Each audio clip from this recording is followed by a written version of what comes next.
로마서 8장 31절에서 마지막 절까지입니다. 그런즉 이 일에 대하여 우리가 무슨 말하리요?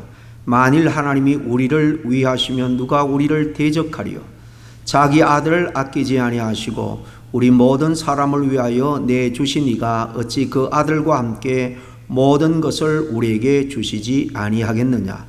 누가 능히 하나님께서 택하신 자들을 고발하리요? 의롭다 하신 이는 하나님이시니 누가 정죄하리요? 죽으실 뿐 아니라 다시 살아나신 이는 그리스도 예수시니 그는 하나님 우편에 계신 자요 우리를 위하여 간구하시는 자시니라. 누가 우리를 그리스도의 사랑에서 끊으리요? 환난이나 공고나 박해나 기근이나 적신이나 위험이나 칼이라. 기록된 바 우리가 종일 주를 위하여 죽임을 당하게 되며 도살할 양같이 여김을 받았나이다 함과 같으니라. 그러나 이 모든 일에 우리를 사랑하시는 이로 말미암아 우리가 넉넉히 이기느니라. 내가 확신하노니 사망이나 생명이나 천사들이나 권세자들이나 현재일이나 장래일이나 능력이나 높음이나 깊음이나 다른 어떤 피조물이라도 우리를 우리 주 그리스도 예수 안에 있는 하나님의 사랑에서 끊을 수 없으리라. 아멘. 오늘 사도행전 강의 10번째 시간입니다. 하늘에 오르사 전능하신 하나님 우편에 앉아 계시다가 이 부분에 대해서 우리가 함께 나누기를 원합니다. 이 사도신경에 우리의 신앙 고백의 내용이 담겨 있는데요. 이 신앙 고백의 중심은 뭐니 해도 우리 주 예수 그리스도입니다. 특별히 예수 그리스도의 성청과 오늘 우편에 하나님 우편에 앉아 계셨다 하는 이 부분에 대해서 우리가 함께 상고하고 은혜를 나누기를 원합니다. 예수님의 생애에서 만약에 십자가 사건과 부활 사건을 뺀다면 어떻게 될까요? 우리 주님은 정말 비극적인 생애를 마친 한 사람의 성인에 지나지 않을 겁니다. 당시 많은 사람의 기대를 온몸에 받으면서 3년간의 짧은 사역을 했지만은 마지막에는 억울한 누명을 쓰고 약간 33세의 젊은 나이에 요절을 했으니 그런 형편들을 돌아볼 때 참으로 불운한 인생이다 하지 않을 수 없을 겁니다. 그러나 우리 주 예수 그리스도께서는 우리 죄를 대신하여 십자가에 달려 돌아가시고 그리고 장사 지낸 지 사흘 만에 3일 만에 다시 살아나셨습니다. 그뿐만이 아닙니다. 수많은 사람들이 보는 가운데 부활한 다음에 하늘로 올라가셨습니다. 오늘 읽은 말씀에도 바로 주님의 성천에 대해서 주님께서 이렇게 부활하고 하늘로 올라간 것을 신학적인 용어로 성귀라고도 하는데 보통 우리는 성천이라고 하죠. 오늘 읽은 이 로마서 8장에도 부활의 주님께서 바로 성천하셨다라는 사실을 분명히 말씀해 주고 있습니다. 예수님께서 장사 지낸 지 사흘 만에 부활하신 다음에 성천하기까지 우리가 잘 아는 대로 이 땅에 40일 짧은 기간 머무셨습니다.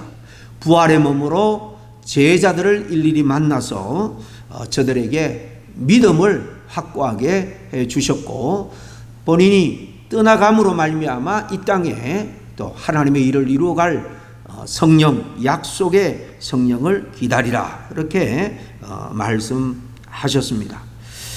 예수님의 성천하심에 대해서는 사실 그 누구보다도 본인이 이미 잘 제자들에게 일러 주셨습니다.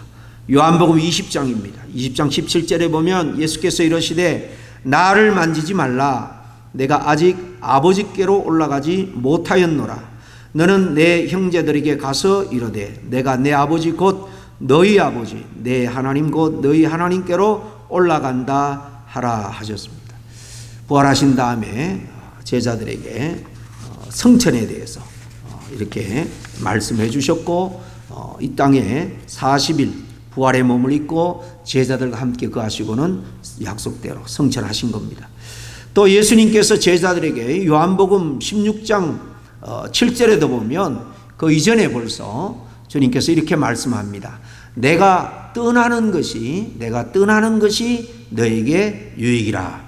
내가 떠나가지 아니하면 보혜사가 너에게로 오지 아니할 것이요 가면 내가 그를 너희에게 보내리라.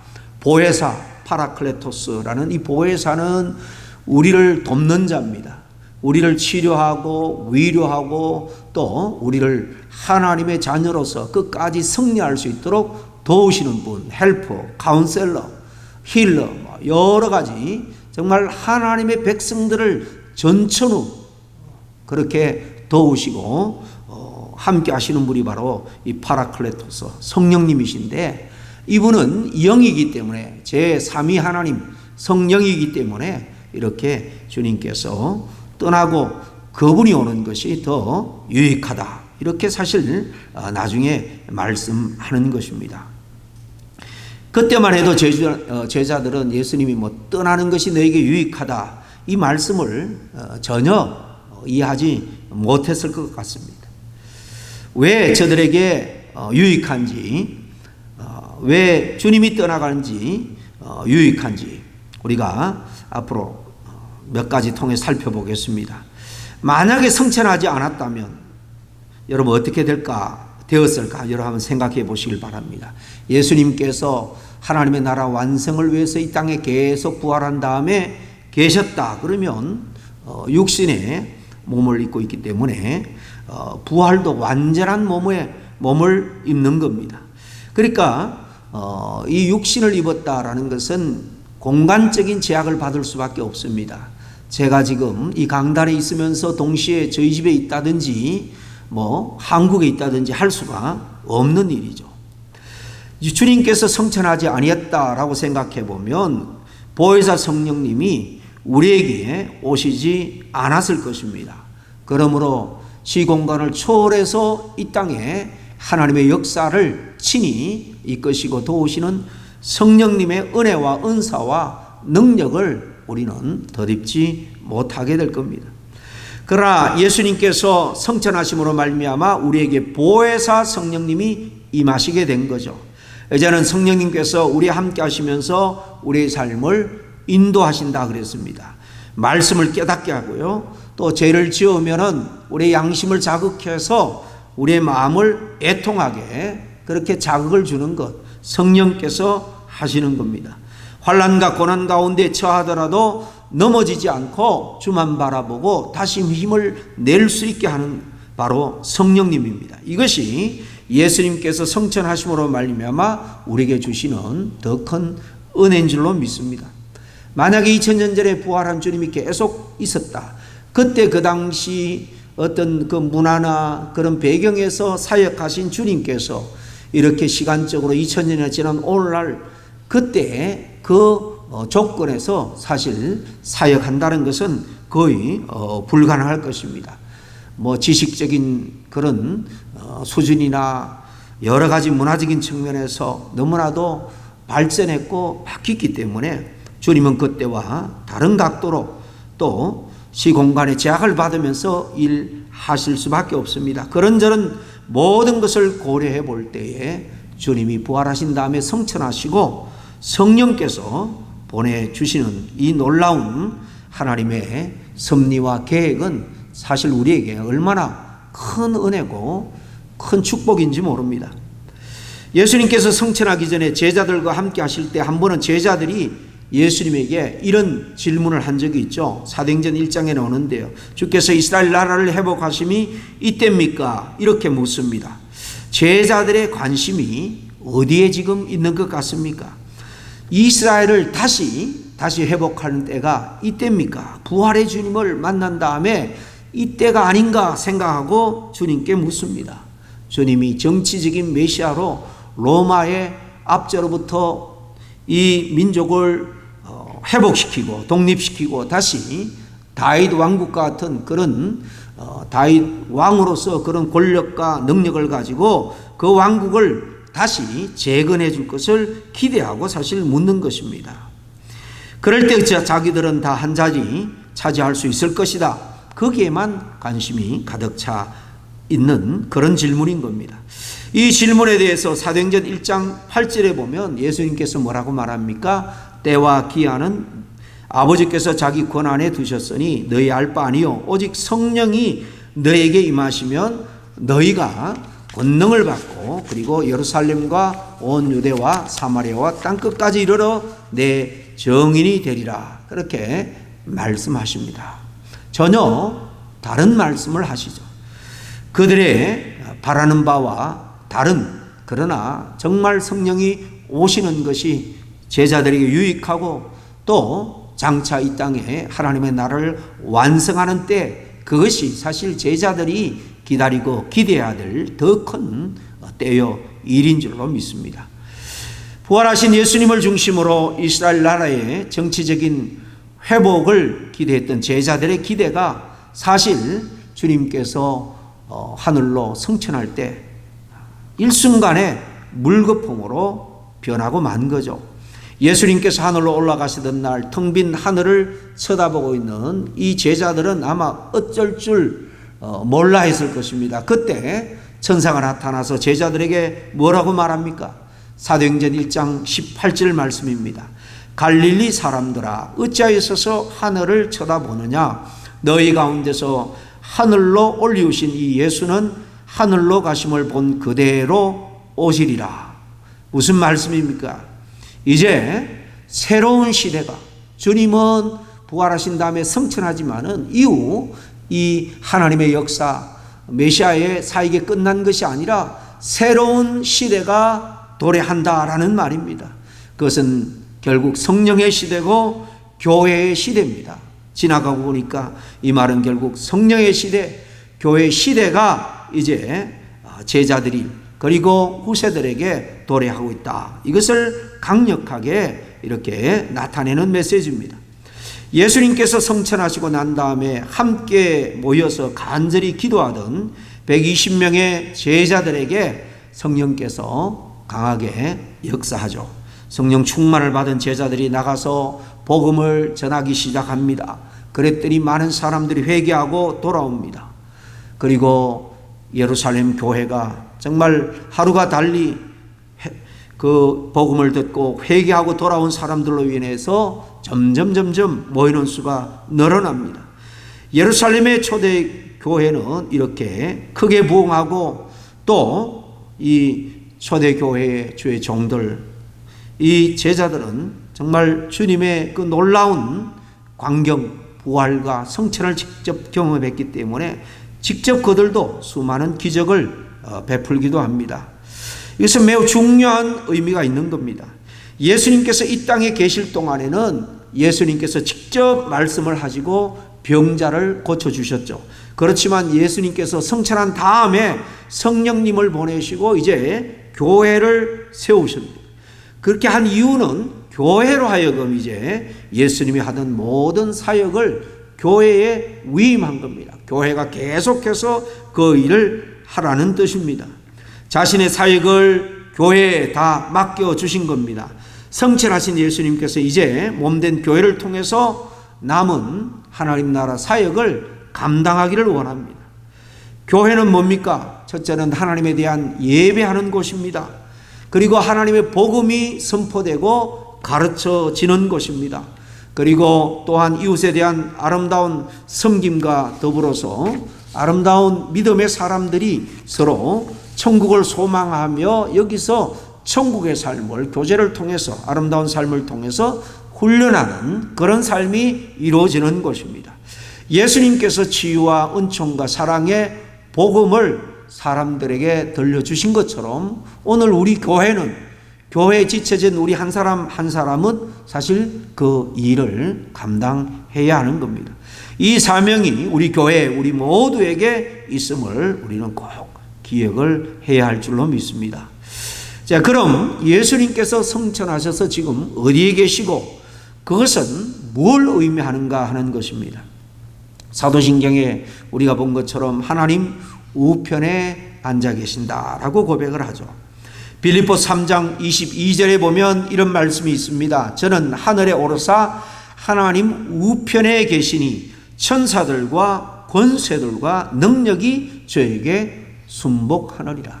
주님의 우편에 계시는데 영계의 모든 존재들이 주님 앞에 굴복하고 주님께 순복하고 순종하는 모습을 이렇게 요약해서 말씀해 주고 있습니다. 예수님께서 하나님의 우편에 앉아 계신다라는 것은 예수님은 그 보좌 우편에 있고 예수님의 좌편에 하나님의 보좌가 있다, 그런 의미가 아닙니다. 이 성경에는 오른쪽과 왼쪽은 영적으로 큰 의미가 있습니다. 오른편, 우편은 크게 두 가지 의미입니다. 위엄과 바로 권능, 영광의 자리를 의미합니다. 말로 다 할 수 없는 영광과 명예를 상징하는 것이 바로 오른쪽입니다. 그러니까 여기 천사들과 권세들과 능력들은 바로 영적 영계, 천사들도 이 질서가 있습니다. 하이라키가 있습니다.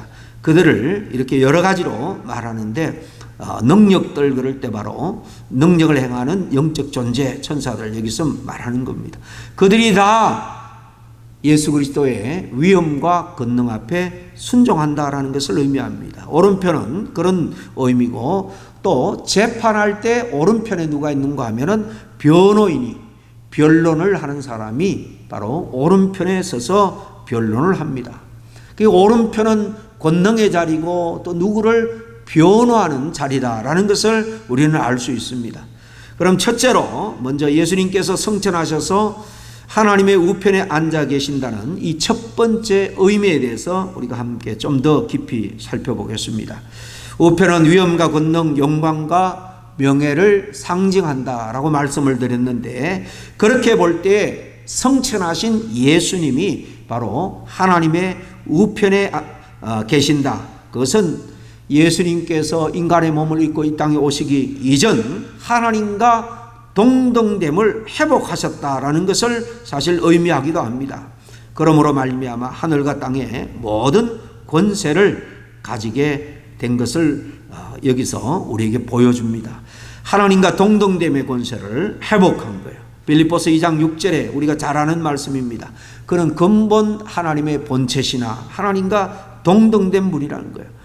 근본이라는 것은 본래 그렇다는 것입니다. 하나님과 동등됨을 취할 것으로 여기지 아니하고 죄진 인간의 몸을 입고 인간의 성정을 가지고 인간의 죄값을 치르기 위해서 인간의 모습으로 이 땅에 오신 거예요. 그러나 다시 부활 승천해서 주님의 우편에 계신다라는 것은 주님과 동등된 그 모든 모습들, 또 권세와 능력을 다 회복했다라는 의미입니다. 그리고 빌립보서 2장 10절에 하늘에 있는 자들과 땅에 있는 자들과 땅 아래에 있는 자들로 모든 무릎을 예수의 이름에 꿇게 하시고, 그렇게 했죠. 바로 그런 의미입니다. 하나님과 동등한 권능과 영광을 가진 이 예수님께서 장차 이 땅의 모든 사람, 모든 피조물까지도 다 심판하러 오실 겁니다. 두 번째로 하나님의 우편에 앉아 계신다라는 그 의미, 바로 재판장에서 변론의 자리에 서 계신다라는 의미인데요. 예수님께서는 바로 우리의 연약함을 잘 아시고 우리가 구원을 얻지만은 자범죄 앞에서 수없이 우리는 쓰러지게 됩니다. 주님 앞에 이제 마지막 심판 앞에 서게 될 때에, 하나님 앞에 서게 될 때 주님은 변론의 자리에서 구원받았지만은 우리의 연약함을 아시고 또 우리를 변론하신다는 거예요. 기본적으로 우리의 근본 죄를 변론하여 사망과 멸망으로부터 우리를 구원해 주시고 구원 얻은 백성으로 살아가지만은 또 연약하여 넘어지고 또 실족한 여러 모습 가운데서 주님은 우리의 변론자, 변호자가 되어 주신다는 것입니다. 예수님께서는 우리가 하나님의 심판대 앞에 섰을 때 자신의 찔린 손, 찔린 발, 옆구리를 보이시면서 제가 이 사람을 위해서 십자가에 살찌 끼고 피 흘렸습니다. 이제 이 죄인이 나의 십자가 보혈의 공로를 믿고 어제 하나님 앞에 나왔으니 저희들의 죄를 사하여 주시옵소서. 아마 그렇게 변론해 줄 겁니다. 우리는 예수님의 십자가 보혈의 공로를 힘입어서 우리의 모든 죄들을 다 사함받았습니다. 하나님의 자녀가 되었습니다. 하나님 나라 백성의 자격을 얻게 되었습니다. 그래서 이 정말 지옥과 천국을 가라는 심판대 앞에서 우리는 하나님 나라에 들어갈 수 있는, 그래서 영상 복락을 누릴 수 있는 그 축복을 마지막 순간에 우리는 누리게 될 것입니다. 우리가 신앙생활하면서 가장 큰 은혜, 축복은 아직 오지 않았습니다. 최고의 축복, 그것은 바로 모든 사람이 자기가 행한 죄를 따라서 심판받을 때에 예수님께서 저와 여러분의 변론자가 되어주셔서 바로 나의 핏값으로 저들의 죄를 다 속량했습니다 라고 하나님 앞에 변론할 때, 우리는 그때 하나님의 그 마지막 판결 망치 소리를 들으며 기쁨으로 우리는 영생 복락을 누리게 될 거예요. 여러분, 이 큰 은혜와 축복이 우리를 기다리고 있습니다. 그러므로 우리는 마지막 때를 살아가고 오늘 살아가는 이 날이 마지막 날이다 할지라도 우리는 한탄하거나 이 죽음 앞에서 인생을 저주하거나 하지 아니하고 주님께서 약속하신 은혜를 붙들고 우리는 감사하며 요단강을 건너갈 수 있는 것입니다. 여러분, 죽음 앞에서 당당하게 이런 자세가 되어 있을 때에 정말 그 사람은 믿음 준비를 일생 잘했다라고 말할 수 있는 거예요. 아무도 모릅니다. 겉으로는 정말 열심히 충성하고 봉사하고 직분을 가지고 하나님 앞에 헌신하는 같이 보일지라도 정말 마지막 심판대 앞에 섰을 때 주님이 우리의 변론자가 되어주지 않는다면 그는 자기의 영광을 위해서, 자기의 칭찬을 위해서 했을 뿐입니다 라고 한다면 여러분, 마지막 순간에는 돌이킬 기회도 없으니 얼마나 안타깝겠습니까? 무엇보다도 우리 주님께서는 지금 하나님의 우편에 앉으셔서 우리를 위해서 기도와 간구를 쉬지 않고 계신다라고 말씀합니다. 오늘 읽은 말 쭉 뒤에 가보면 누가 우리를 정죄하리요? 34절이네요. 누가 우리를 정죄하리요? 죽으실 뿐만 아니라 다시 살아나시는 그리스도시니 그는 하나님 우편에 계신 자요 우리를 위하여 간구하시느니라. 주님께서 우리를 위해서 변호할 때 아무도 딴지를 걸 수 없다는 거예요. 누가 정죄하리요? 주님의 말에도 또 주님께서 변호하는 우리에게도 정죄, 죄를 이야기할 수 없다는 것입니다. 그러면서 하나님 우편에 계속해서 우리를 위해서 간구하신다, 이렇게 오늘 34절에 말씀합니다. 히브리서 7장 24절에도 그러므로 자기를 힘입어 하나님께 나아가는 자들은 온전히 구하실 수 있나니 이는 그가 항상 살아서 저희를 위하여 간구하심이니라, 그렇게 말씀하고 있습니다. 구약의 이사야 선지자도 이사야서 53장 12절에 이렇게 말합니다. 그러나 실상은 그가 많은 사람의 죄를 지시며 범죄자를 위하여 기도하였느니라.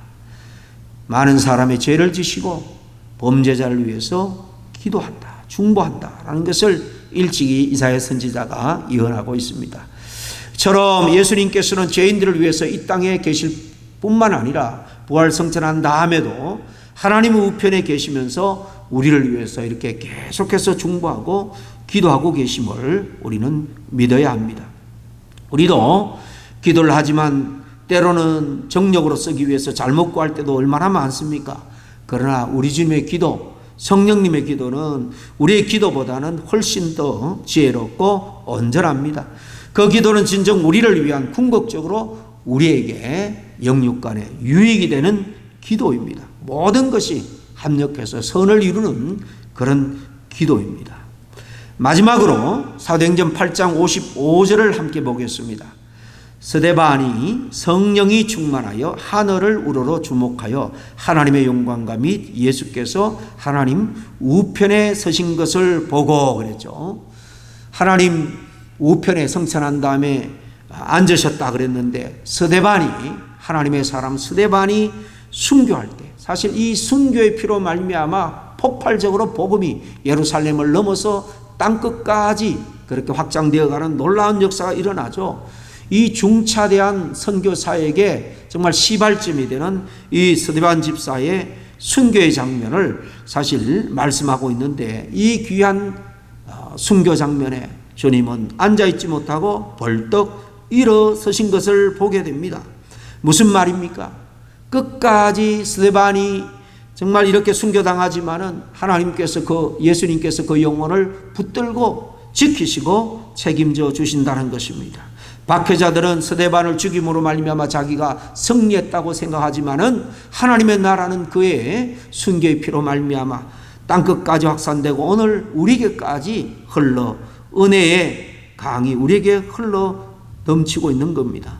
여러분, 세상의 관점에서 세상의 계산으로는 우리가 이긴 것 같지만은, 세상 사람들이 이긴 것 같지만은, 그러나 하나님의 계산법은 전혀 다르다는 것입니다. 이 순교에 승리할 수 있도록 예수님은 하나님 우편에 벌떡 일어서서 순교에 승리할 수 있도록 하나님이 도우신 것을 우리는 짐작할 수 있는 것입니다. 그는 하나님의 도우심에 힘입어 성령 충만하여 순교의 길을 기꺼이 걸어갔습니다. 그 순교의 피는 정말 얼마나 큰 역사를 불러일으킨지 모릅니다. 하나님 우편에 앉아 계신 예수님께서 성도들이 이렇게 시험과 환난 가운데 처해 있을 때는 더더욱 함께 주님께서 더 적극적으로 도우시고 격려하시는 분이다라는 것입니다. 모래 위에 발자국이라는 이야기를 여러분 잘 알 겁니다.